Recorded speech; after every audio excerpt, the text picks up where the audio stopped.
Historic and picturesque Manchester's North End neighborhood. Hey, this is a great neighborhood, quiet, nothing ever happens. It's the kind of place where everybody knows each other. It's a good, safe place to have kids and all, and it wasn't for that particular night for whatever reason.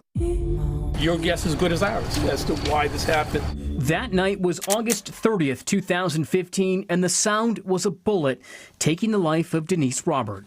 And whenever I'm working over in that part of the yard, over where she was shot, and I think of her, and we lock our doors now a little more often. The 62-year-old union leader, advertising account executive, was killed while on her routine walk near Ray and Carpenter Streets. Yeah, I think it was a way of unwinding. 10 years later, the case is still unsolved. Where's the time go, for one? Denise was the oldest of 12. Her brothers Ernie and Tom believe her case can still be solved.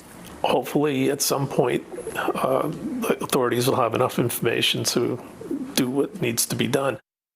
People who live here in the Ray Street area reported to police that they heard the gunshot.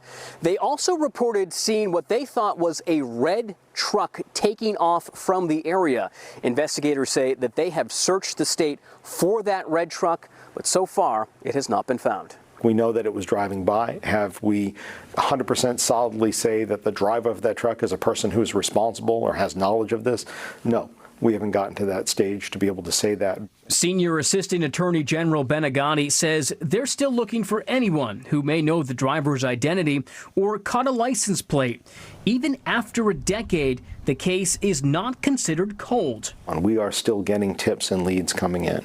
Agati won't detail the evidence, but says investigators have recanvassed the area and worked with the FBI to search for the bullet. Has the bullet ever been found?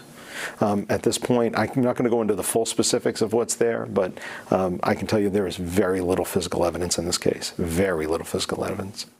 Even a shell casing? Well.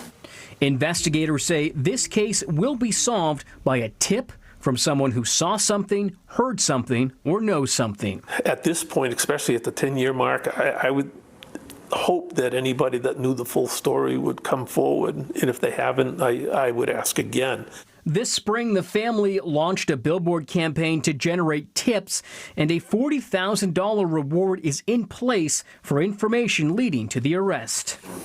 We've not really marked her passing with a lot of fanfare.